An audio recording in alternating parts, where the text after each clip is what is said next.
Earlier this Vlogmas, I shared with you picking up a gingerbread latte and a cranberry Bliss bar. I remember getting this a couple of years ago and thought it was so delicious, and now I usually get one at the beginning of December. It's really enjoyable, but it is also pricey. This little square is over $4. And I did a quick Google search a couple of years ago and found the Starbucks Copycat recipe for the cranberry Bliss bars.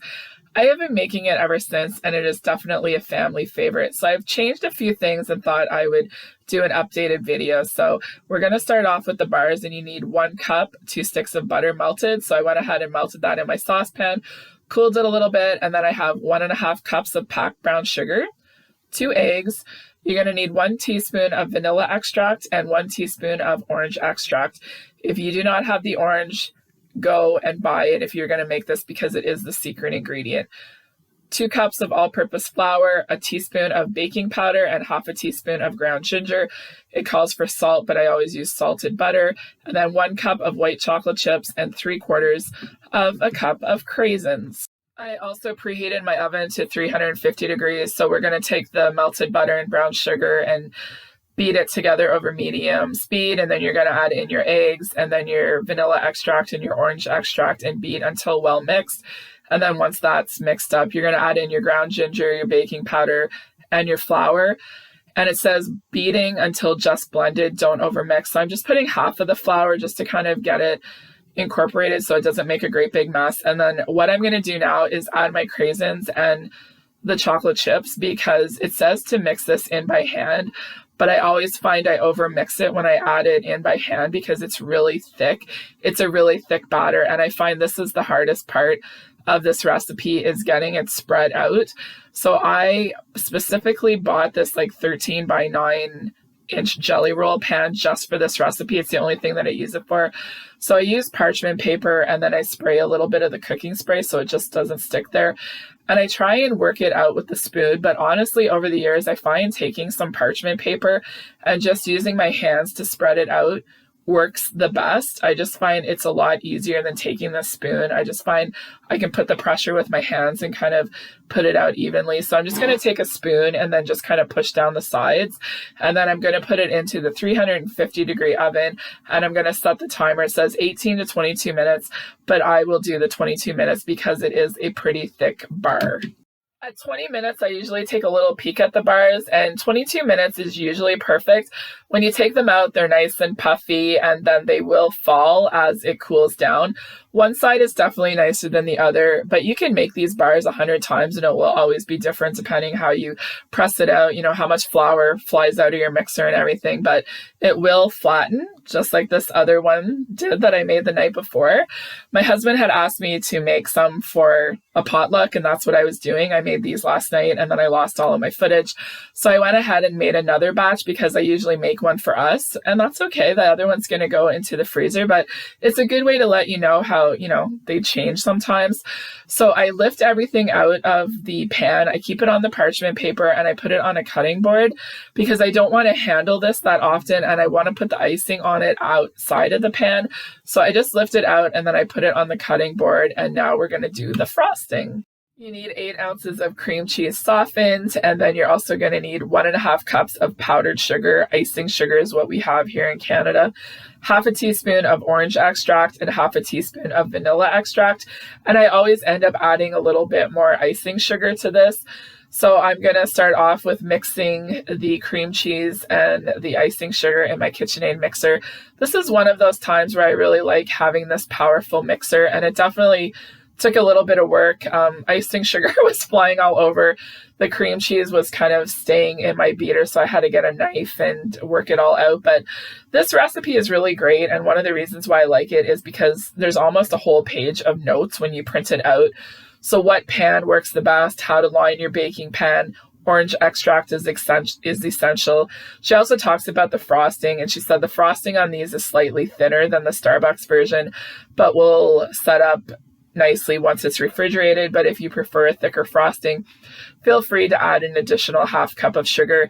I added about 1/4 cup, and I should have went ahead and added the full half cup because it was very runny today. So that is what I'm going to do. I'm going to scrape down the sides and get it all mixed up, and then you're going to do the topping.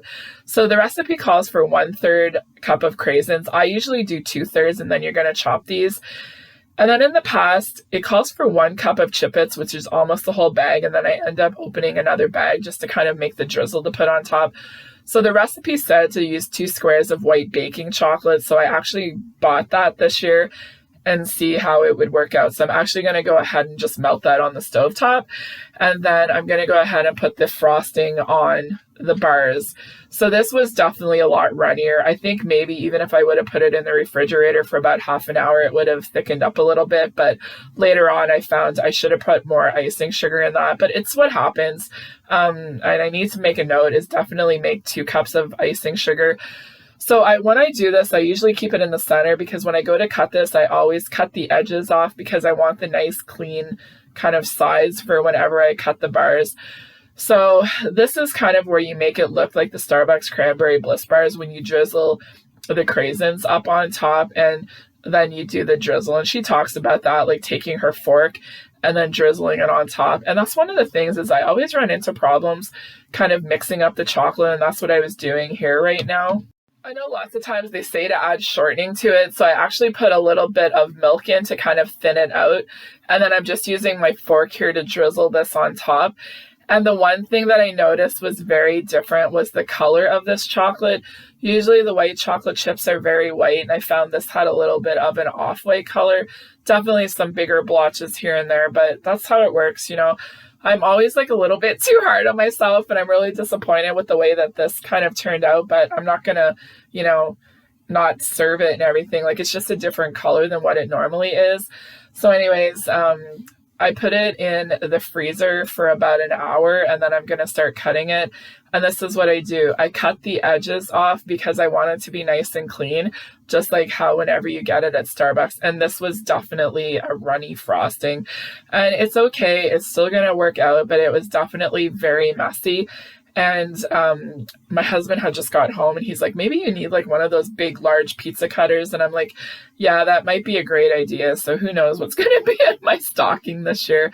But I like to cut the edges to kind of give it that nice clean cut. And then I'm just going to go ahead and cut it into the bars. And I usually do like 4 rows of this because from Starbucks, they're kind of served as triangles, but you could do this any way that you want it. But since it's a Starbucks copycat recipe, I like to, you know, do the same as what they have at the restaurant. So now that I have my little squares cut, I'm just going to go ahead and make a triangles here and then just work my way up because it is pretty messy and the frosting is running, but it's going to set up the longer it sits in the refrigerator. And honestly, I usually let this sit overnight, but I had to get this done to get it ready for the potluck. So I just have a little container with decorative parchment paper, and then I just use my little, I got this from a Pampered Chef party. It's so great. So I'm just putting everything in here, trying to make it that people can pick one up here and there. Definitely messy, definitely wash my hands and clean the knife a lot. So here's the finished product.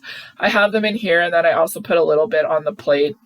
And it's just one of those things. It is definitely an act of love. My husband loves them, and then we get to enjoy all of the end pieces. So anyways, day 13, I definitely earned a coffee for this one. So it's a funky flavor. I was thinking of like maybe a holiday blend, an Irish cream brulee. I was not expecting this, and it was delicious. I can't tell you again how much I love this advent calendar. So here it is. I'm going to have one little piece and then a couple of ends with this delicious cup of coffee. So I hope you enjoyed this copycat recipe.